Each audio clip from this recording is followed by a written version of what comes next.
KQNY Radio News is supported by a generous grant from the Feather River Community Fund. More information about their programs and activities is online at featherrivercommunityfund.org. The news is also brought to you by Heat Transfer Systems. They can be reached at 530-283-3665 for all HVAC needs including conventional, geothermal, ductless systems, and more. We're also supported by Hunt Propane, providing bulk propane deliveries to residences and businesses at 530-283-9062, and Feather Financial, here to help with insurance, tax preparation, and accounting services. They're at 530-283-2341 and online at featherfinancial.com. Sierra Pacific Industries is committed to sustainable forest management and also supports KQNY Radio News. Information about career opportunities with SPI is available at 530-283-2820 and online at spi-ind.com/employment.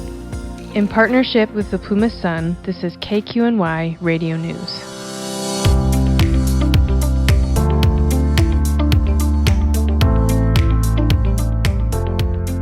Thanks for joining us. I'm Dave Loschiavo. The Plumas Unified School District is facing potential receivership. And I'm Tommy Miles. The Plumas County Board of Supervisors is setting priorities for spending the $7.8 million Dixie Fire settlement from PG&E. Stay tuned for the full stories on this edition of KQNY Radio News.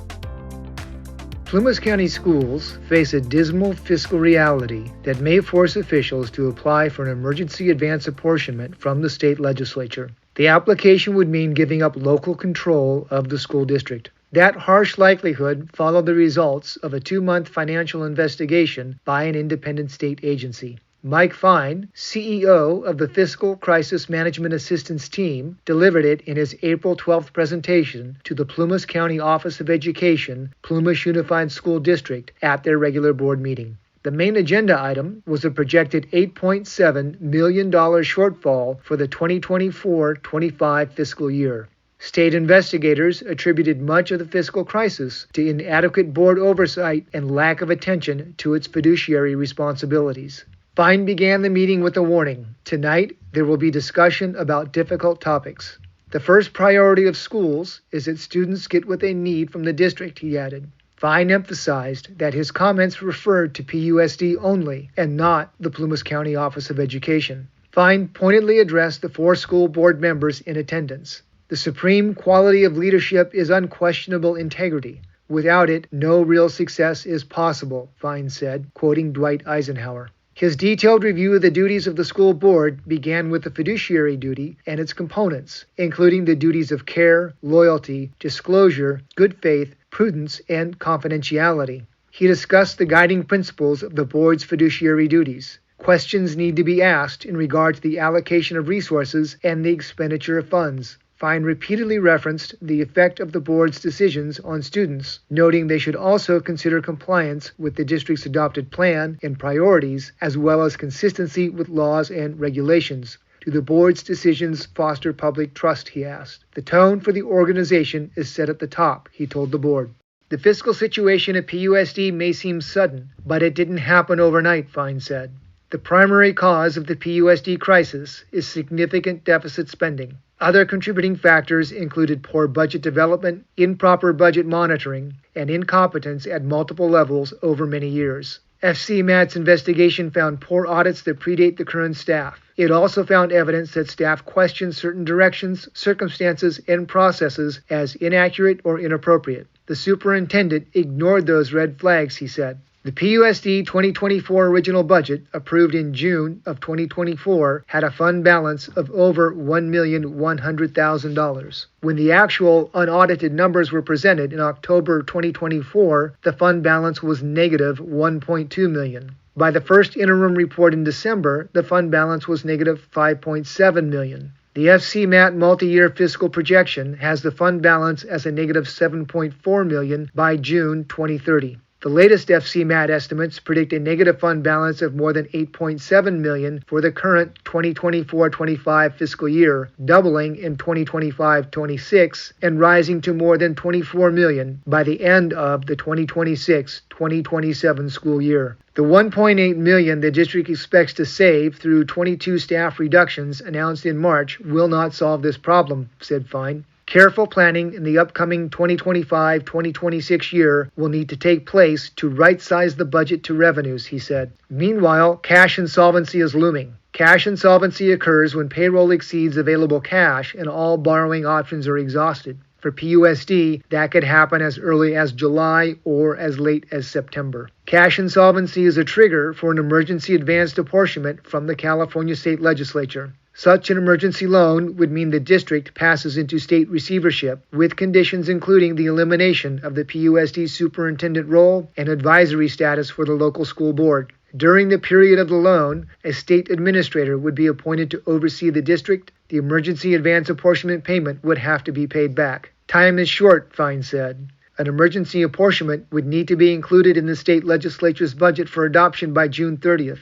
The board must decide whether to request the apportionment and complete the prerequisite steps within the next few weeks. The financial figures do not leave them many other options, Fine said. New District Board 2 member Cindy Krim was the first to question Fine. How do we not make these mistakes again? What can we do differently? Fine's response did not mince words. Make sure whoever you hire as superintendent has high standards as well as qualified personnel. He also recommended the board enroll in Master of Governance training and budget format training with the state superintendent. Earlier in the meeting, both the Plumas County Teachers Association and the Classified School Employees Association issued statements of no confidence in Chief Business Officer Mallory Marin and Human Resources Director Megan Dawn, both of whom are on leave. PUSD officials would provide no information about their status, citing confidentiality. For more information, please visit plumassun.org.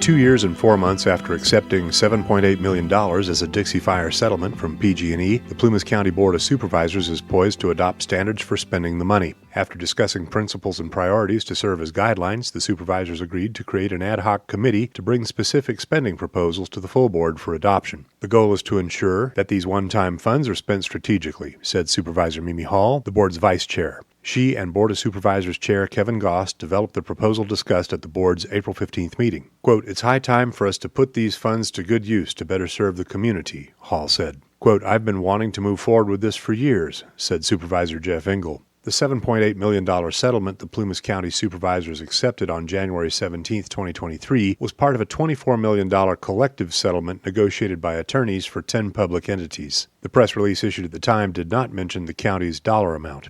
It was not until August 2023 that the county's $7.8 million settlement came up at a Board of Supervisors meeting. They authorized $10,000 from the PG&E settlement for a clinic to spay and neuter feral cats, whose population has exploded since the Dixie Fire. Engel voted against the expenditure. Since then, a variety of spending suggestions have come to the board, including County Administrative Officer Deborah Lucero's separate proposals at 2 different times to put at least $2 million into an investment fund and to use $6.8 million to address county stability, hazard mitigation, and recovery. The fund has been tapped only twice, the $10,000 allotted to a spayathon project in 2023 and about $441,000 earmarked to hire a disaster coordinator for 3 years. The board first agreed to form an ad hoc committee in July 2024, but took no action until the April 15th meeting. The county's 2024-25 budget, approved in October, includes the $7.8 million PG&E settlement. Because it's a one-time fund, a relative rarity for Plumas County, the supervisors and the community should think carefully about how to spend it, Hall said. Before airing any specific project proposal, she led discussion of a framework of principles to serve as a foundation for future spending decisions. The first principle Hall proposed is restoring the county's stability and capacity. The Dixie Fire did far more than burn nearly 1 million acres and destroy homes and public buildings. It sapped some of the county's spirit. Hall cited a mass exodus of county staff, quote, who were traumatized and overworked, unquote. In the process, Plumas County lost institutional knowledge and the ability to function at a core level, Hall said. Quote, if we're going to spend dollars, it's important that we're somehow restoring the county's stability and capacity, Hall said. Other principles in her proposal included avoiding duplication of funding, optimizing and leveraging funds, and a level of thoughtful planning and community buy-in, Hall called, quote, value readiness. Quote, there are some projects that have a ton of collaboration, a ton of research that's gone into them, and they're practically ready to go. They understand what they need to do to have a high likelihood of success. We should value that, she said. Hall's presentation also suggested priorities for allocating the PG&E funds. She listed restoring county losses and service capacity to increase the county's organizational resilience. Other priorities, in no particular order, included investing in county infrastructure, supporting housing recovery and development, and supporting civic infrastructure in the communities hardest hit by the Dixie Fire. The focus of the discussion was on general principles and priorities, but it did include 2 examples for specific spending. The Plumas Sierra County Fairgrounds, Hall said, are among the facilities that need capital improvements. Quote, "We have ignored the fairgrounds for many, many years because we simply didn't have the funds," she said. An investment there could be returned in the form of increased usage by out-of-community groups. High Sierra Music Festival, on tap for hosting its 33rd appearance in Plumas County, is one of them. Another usage was mentioned earlier in the board's April 15th meeting when a motorcycle group announced it plans to converge on Quincy as part of its annual rally. Investing in county infrastructure and the capital needs of county-owned facilities would have a high potential for ongoing economic return, Hall said. The county's 3 airports could provide similar economic gains, said Tracy Ferguson, the county planning director. They have not been used in planning for economic development and have the potential to return revenue with proper investment, she said. Hall emphasized the value of the, quote, "good planning and good work," unquote, already done by community organizations, mentioning the Dixie Fire Collaborative as a model. Quote, "We should pay attention to that rather than act singularly because we have these dollars," she said. The ad hoc committee will include Goss, Hall, and Ferguson, as well as interim county counsel Josh Brechtel and the heads of other county departments. It's expected to return with proposals at the board's May 6th meeting. And that's it for this edition of KQNY Radio News. Thanks for listening, and we'll see you again soon.